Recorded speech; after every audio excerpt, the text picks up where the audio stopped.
우리의 본향은 천국입니다. 참 이 세상이 아닙니다. 다시 죽음도 없고 슬픔도 없고 질구도 없는 그 아름다운 천국이 참 우리를 기다리고 있습니다. 우리 모두가 참 그 천국에서 함께 참 하나님께 영광 돌리며 참 그곳에서 우리 주님과 함께 우리 모두가 주인공이 되었으면 합니다. 오늘 하나님 말씀 시편 23편 4절 말씀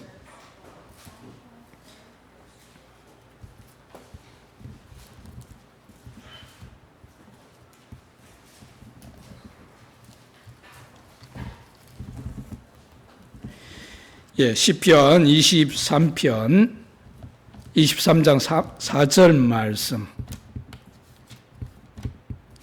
여러분들이 한번 읽어주시기 바랍니다. 시작.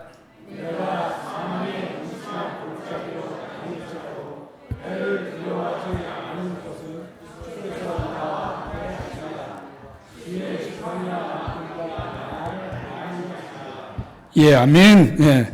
요한복음 10장 14절 말씀. 요한복음 10장 14절 말씀. 제가 봉독해 드리도록 하겠습니다. 나는 선한 목자라. 나는 내 양을 알고 양도 나를 아는 것이. 아멘. 오늘 이 말씀을 가지고 삶은 위험하나 하나님은 강하시다라는 제목으로 함께 기도의 제목을 삼기를 원합니다. 여러분, 성도에 가는 그 길은 참 축복입니다. 축복인 것은 틀림없지만은 우리의 삶에 다양한 어려움들이 닥치는 것 또한 사실입니다. 이 양에게는 푸른 풀밭만 있는 것이 아니고 거친 광야도 있습니다. 그리고 음침한 골짜기를 통과해야 할 때도 있습니다.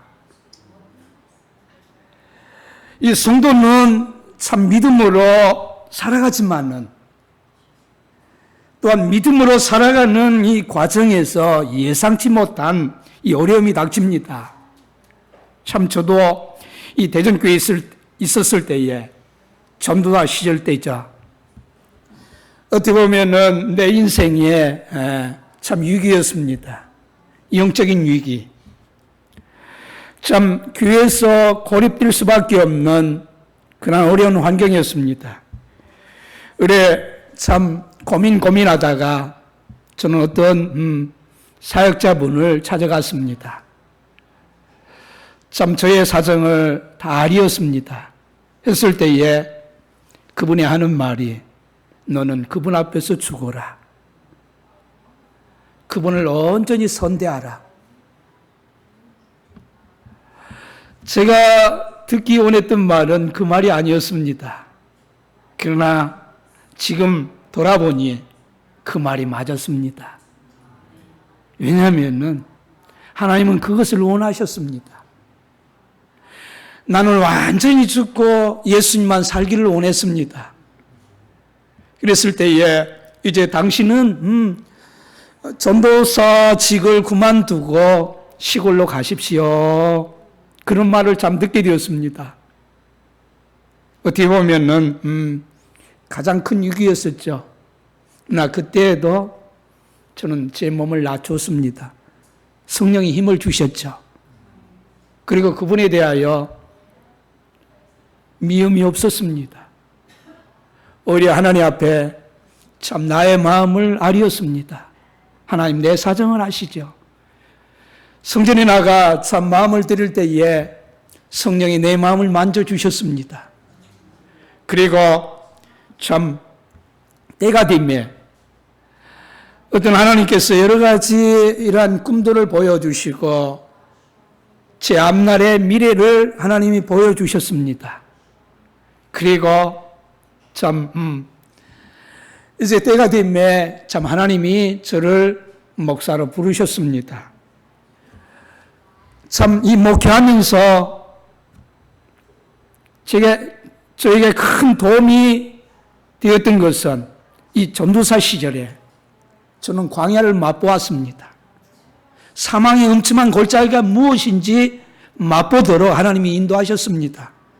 어떻게 보면은 참 내 힘으로 그 사망의 음침한 골짜기를 지나갈 수 없었습니다. 그러나 하나님이 새 힘을 주셨습니다.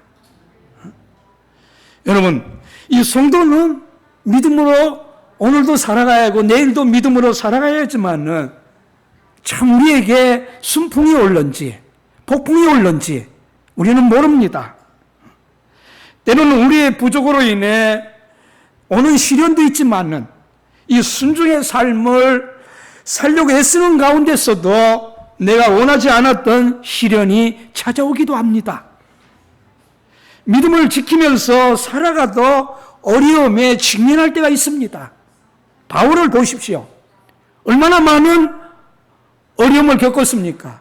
다윗도 마찬가지죠. 요셉도 그럴 거야.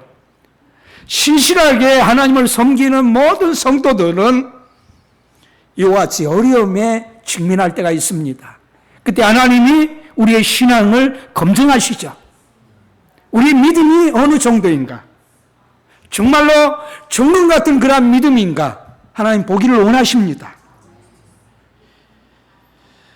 우리는 참 하나님의 은혜로 이 말할 수 없는 평화로운 안식을 느낄 때도 있지만은 이 사망의 음침한 골짜기에 들어가는 순간을 맞이하게 될 때도 있습니다. 질병의 사망의 음침한 골짜기가 올 때도 있습니다. 물질의 이런 골짜기를 지나가야 할 때도 있습니다. 또한 이 교회에 여러 가지 엎친 데 덮친 격으로 여러 가지 일들이 일어납니다. 참 이 대전 2004년도 대전에 참 교회가 이제 날아가느냐 이러한 상황 가운데서 참 수많은 공격들이 있었습니다. 그러나 우리 그때에 대전에 오셨던 어떤 목사님이 이런 말을 하셨습니다. 예배 회복이 우선이다. 예배가 회복이 되면 모든 문제는 해결된다. 그 말씀을 붙들었습니다. 그리고 교회 문제들을 빚이 많았죠. 한 1억 한 2천 정도 이 빚이 있었습니다. 대전교회 참 11조 안 했습니다. 교단에. 그러나 이제 하나님 앞에 우리가 힘들어도 교단에다 11조를 해야 한다. 참 11조 할 때에 하나님께서 몇 년 만에 빚을 다 갚게 하셨냐면은 4년 만에 다 갚게 하셨습니다. 이러한 사망의 음침한 골짜기에 참 있을 때에 우리를 잘 살펴보기를 원합니다. 내가 하나님 뜻대로 행하지 못하는 부분이 있는가? 그러한 부분이 있다면 우리를 수정해야 합니다. 힘들고 어렵지만은 참 하나님의 뜻대로 우리가 나갈 때에 하나님은 우리가 생각하지 못했던 놀라운 일들을 일으켜 주시는 하나님이십니다. 여러분, 이 다윗이 내가 사망의 음침한 골짜기로 다닐지라도 해를 두려워하지 않을 것은 이라고 표현한 것을 보면 이 다윗의 삶이 결코 쉽지 아니함을 볼 수 있습니다. 여러분, 인생에 고난이 몰아칠수록 좋은 목자가 필요합니다. 우리 목자는 누구입니까? 예수님이십니다. 그 예수님은 언제나 좋은 목자이십니다. 우리의 필요를 아시는 그 목자, 언제나 영적인 꼴들로 풍성히 채워주시는 그 좋은 목자를 우리는 언제나 의지해야 합니다. 이 4절 9절에 보면 지팡이와 막대기가 나옵니다. 이 지팡이와 이 막대기는 쓰임새가 다릅니다. 이 목자는 긴 지팡이를 들고 있습니다. 어느 때에는 목자의 키보다 더 큰 지팡이를 들고 있는데 지팡이의 끝이 날카로운 것이 아니고 둥그럽습니다. 일반적으로 지팡이는 크게 두 가지 용도로 사용됩니다. 목자는 양을 풀밭에 누일 때에 이 지팡이를 사용합니다. 이 목자는 지팡이로 양의 목을 걸어서 이 풀밭으로 누입니다. 양은 참 미련하고 이 고집이 세고 우둔합니다. 이 풀을 웬만큼 먹었으면은 좀 쉬어야 하는데 양은 계속 풀을 뜯어 먹습니다. 이 배가 터지도록 먹습니다. 그래서 이 양이 적당하게 먹었다 생각하면 이 목자는 지팡이를 사용하여 양을 누입니다. 이제 그만 먹어라. 너가 위험하다. 양이 스스로 안식을 누리지 못할 때에 목자는 지팡이로 양을 누여서 안식을 누리게 합니다. 우리를 생각해 봅시다. 우리가 참 세상의 것은 가져도 끝이 없습니다. 하나님은 때로는 그것을 내려놓으라 합니다. 이제 됐다. 너가 포기해라. 왜 그렇습니까? 우리에게 영적인 안식을 제공해 주시기 위하여 포기하는 법을 배우게 하십니다. 또 하나는 양들이 종종 곁길로 빠질 때에 목자는 긴 지팡이로 양의 목을 걸어서 이끌어냅니다. 양은 자꾸 옆으로 빠지려 하고 자기 고집대로 가려고 합니다. 우리가 그러지 아니했습니까? 저도 한때 참 왜 목사님이 목회할 수 있도록 개척할 수 있도록 왜 길을 열어주지 아니하는가 서운했습니다. 목사님이 길을 열어주지 아니하면 저도 사도신학교에 나가서 거기서도 기도하고 승리의 복음을 전하면 되지라고 곁길로 빠지려고 했었습니다.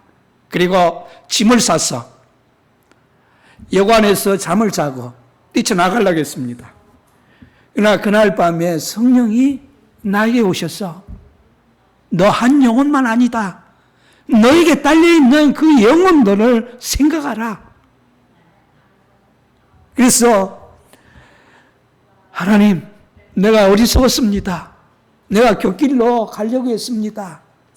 그것이 하나의 하나님의 테스트였는데 내가 이것을 극복하지 못하고 바깥에 나가서 목회한들 온전한 목회가 될 수 있을까 생각했습니다. 그러나 그때에 성령이 지팡이로 나를 인도하지 아니했으면 나는 곁길로 갔을 것입니다. 그리고 지금쯤 근사한 목회를 한다고 했겠죠. 그러나 하나님과는 아무런 상관이 없는 그런 목회를 했을 것입니다. 우리는 곁길로 빠지지 않기를 원합니다. 특히 사망의 음침한 골짜기로 갈 때는 아주 위험한 순간입니다. 목자가 신경을 곤두세우고 예의주시해서 양들을 한 걸음 한 걸음 이끌어 가고 있는데도 불구하고 양이 자칫 실수하면 큰 낭떠러지에 이 골짜기로 떨어질 때에 양은 어떻게 됩니까? 죽습니다. 높은 곳에서 골짜기로 떨어질 때에 양은 즉사합니다. 그때 목자는 곁길로 빠지려고 하는 양의 목을 긴 지팡이로 걸어서 끌어올립니다.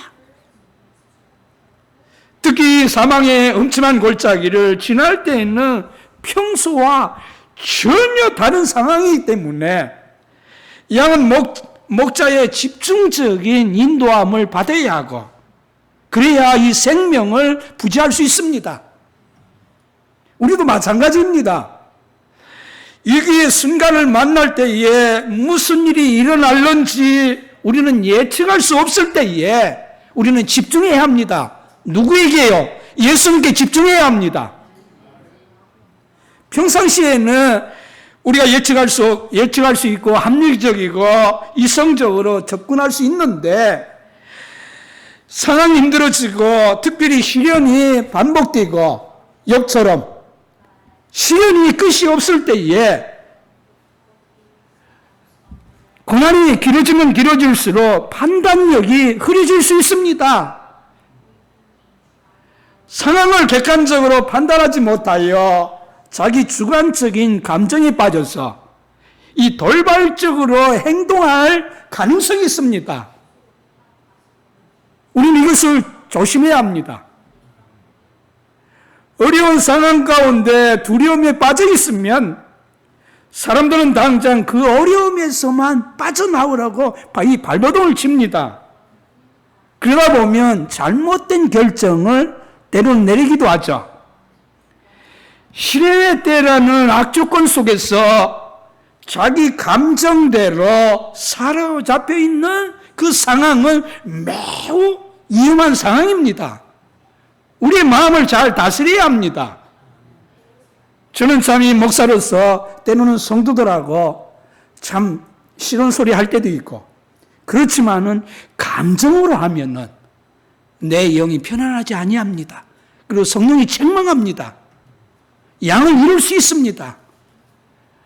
여러분, 여러분들의 이 가정에서 참 하나님께서 이 제사장의 직분을 주시지 아니했습니까? 참 한 영혼 한 영혼들을 감정으로 처리하지 말아야 합니다. 언제나 하나님의 영이 흘러나올 수 있도록 우리의 관리가 필요합니다. 평소에는 침착했던 사람도 어려운 일에 부딪히면 엉뚱한 행동을 하는 경우도 있습니다. 사망의 음침한 골짜기에는 작은 문제가 아닙니다. 인생의 희열의 바람이 몰아치는 그 상황이 바로 이 사망의 음침한 골짜기입니다. 죽음의 위험이 닥치면 웬만한 사람은 휘청거립니다. 믿음이 있다고 생각했는데 큰 시련이 닥치니까 믿음이 전혀 없는 사람처럼 행동하는 사람들이 있습니다. 저는 이 대전에서 그것을 지켜보았습니다. 그분이 기도했다면 많은 영혼들이 꼬꾸라졌습니다. 주일학생들이 참 대회개하는 역사가 일어났습니다. 그러나 큰 어려움이 있을 때에 그때에 한 번 죽어졌으면 하나님이 큰 능력으로 참 인도하셨을 텐데 믿음이고 뭐고 속에서부터 올라오는 그 혈기로 휘두를 때에 그 영혼도 다치고 주위에 있는 사람들까지도 참 다치는 그러한 일들을 보았습니다. 우리는 어려울 때에 우리의 믿음을 증명해 보여야 합니다.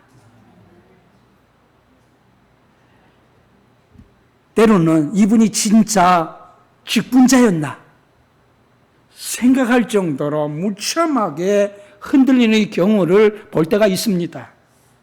어떤 사람은 하나님을 만난 성도인데도 해서는 안 되는 행동을 때로는 합니다. 영적으로 혼미해졌기 때문입니다. 영적으로 둔감해지고 판단력이 흐려지면 실수할 가능성이 아주 높습니다. 이 잘못된 인도를 받을 수 있고 그러면 더 위험한 상황에 도달할 수 있습니다. 문제에 파묻혀 허우적거리게 되면 우리는 하나님의 인도하심을 받을 수 없게 됩니다. 문제를 내 힘으로 해결하려고 하면 안 됩니다. 문제를 하나님 앞에 맡겨야 합니다. 여러분이 고공 비행하는 공군 조종사의 이야기를 들어보면 이 하늘과 이 바다를 왔다 갔다 하면서 이 고속으로 이 비행하는 훈련을 하다가 이 바다가 있지 않습니까? 이 바다에 이 추락하는 이 비행기가 있다고 합니다. 이 조종사들이 이 하늘과 이 바다를 반복해서 오가다 보면 이 바다와 하늘을 혼돈하는 이 착시 현상이 일어납니다. 그러므로 이 조종사는 자신의 눈을 믿지 않고 무엇을 믿어야 합니까? 항상 계기판을 보고 판단하는 그 훈련을 해야 합니다. 자신의 생각이나 경험을 따르는 것이 아니라 계기판을 따르는 것이 가장 정확하기 때문입니다. 양에게 있어서도 마찬가지입니다. 양은 자기가 생각하는 길로 가면 안 됩니다. 하나님의 말씀대로, 이 말씀이 계기판입니다. 이 말씀이 기준입니다. 이 말씀이 우리의 영혼이 사는 길입니다. 우리의 감사, 우리의 생각, 우리의 지혜로 가면 아니 됩니다. 그러면 조종사가 바다로 빠지듯이 말씀의 계기판을 우리가 보지 아니하면은 우리도 이러한 현상이 일어날 수 있습니다.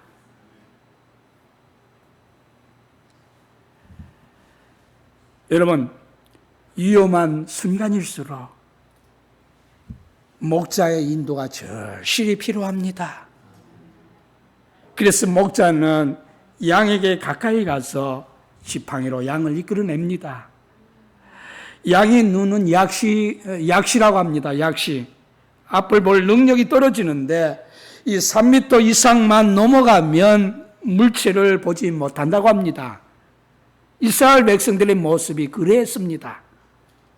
이스라엘 백성들이 광야에서 40년 동안 뺑뺑 광야를 돌지 아니합니까? 10일 정도면 갈 수 있는 거리를 40년이 걸렸습니다. 이유는 딱 한 가지입니다. 고집 때문입니다.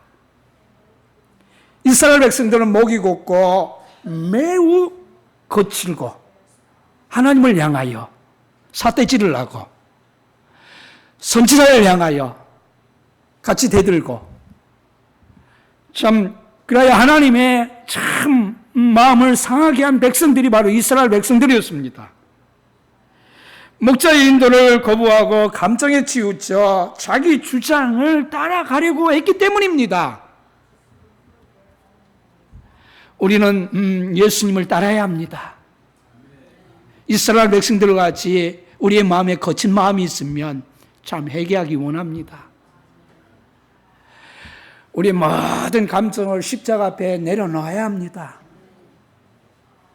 목자는 사망의 음침한 골짜기를 수없이 드나들었기 때문에 어떻게 하면 양을 안전하게 이끌 수 있는지를 목자는 잘 알고 있습니다. 어려운 순간이 닥쳐올 때에 우리는 하나님께 전적으로 매달려야 합니다.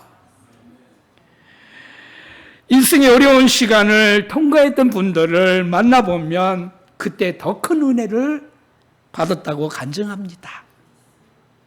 저는 어떤 분의 간증을 알고 있습니다. 사업에 실패하고 참 하는 일이 안 되고 신앙의 해를 느껴 우리 바레토 선교사님을 만나게 되었습니다. 참 종의 말씀, 강없는 하나님의 말씀이었죠. 그 하나님의 말씀 앞에 참 마음이 녹아질 수 있도록 하나님께서 참 신령한 목자를 이 한국에 보내셔서 그분에게 목자의 사명을 감당하도록 했습니다. 하나님의 말씀을 다 듣고 나서 기도 때에서 그 병든 양, 힘들어하는 양, 쓰러지려고 하는 그 양을 붙들고 통곡합니다. 우리 하나님의 마음으로 끌어안고 애통합니다.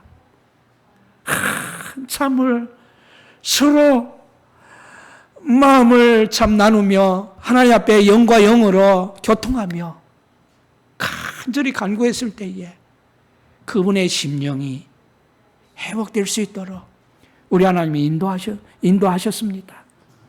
그리고 참 영혼을 사랑할 수 있는 우리 하나님의 마음을 주심으로 인하여 참 목회 사역을 하게 하시고 우리는 좋은 목자, 저도 참 이 목회 사명을 감당하고 있지만은 이 한국 교단에 참 모델이 필요합니다. 어떤 어려운 상황 속에서도 바리토 선교사님처럼 참 온유하신 모습, 성결의 모습, 악을 선으로 갚는 참 하나님의 이 신령한 목자들이 필요합니다. 그런 면에 있어서 저는 여러분들에게 너무나 미안합니다. 목사로서 내가 먼저 회개하기 원합니다. 나는 참 이 성도들에게 얼마나 이 좋은 목자로서 이 사명을 감당했는가. 참 하나님 앞에 엎드릴 적마다 하나님, 나는 가장 부족한 자입니다. 아주 형편없는 자입니다. 하나님이 나를 붙들어 주시지 아니하면은 나는 아무것도 아닙니다. 참 고백할 수밖에 없습니다. 그래서 다시 한번 저도 참 심기일전하여 참 부산에서부터 어떻게 하면 좋은 하나님 보시기에 아름다운 목자상이 될까 고민합니다. 그리고 참 내가 하나님 나라 가게 되었을 때에 참 저 사람은 참 하나님의 사람으로서의 이 사명을 잘 감당하였구나, 이 소리를 듣기를 원합니다. 오늘도 하나님은 참 우리를 사랑하십니다. 사망의 질병을 통하여 이 사망의 음침한 골짜기를 지나가고 있는 분이 있습니까? 우리 하나님을 바라보십시오. 저희 아내도 참 하나님을 바라볼 때에 사람들은 참 많이 물어봅니다. 건강이 어떠냐? 근데 저 집사람 그 마음에는 이 강 같은 평화, 말할 수 없는 기쁨. 여보, 왜 하나님이 나에게 이러한 기쁨을 주십니까? 건강도 하나님 앞에 다 참 맡길 때에 하나님이 그와 같은 평화를 주십니다. 우리 주님은 참 목자이십니다. 우리의 근심 걱정을 아시고 하나님은 이 사명을 감당할 수 있도록, 우리의 어떠한 직분을 감당할 수 있도록 채워주시는 그 하나님 붙들기를 원합니다. 오늘 다시 한번 선한 목자 되시는 그 하나님 앞에 우리의 마음을 온전히 드려 다시 한번 여러분들의 마음에 큰 기쁨을 소유할 수 있기를 원합니다. 다 같이 나와서 찬송하면서 기도의 시간을 갖도록 하겠습니다.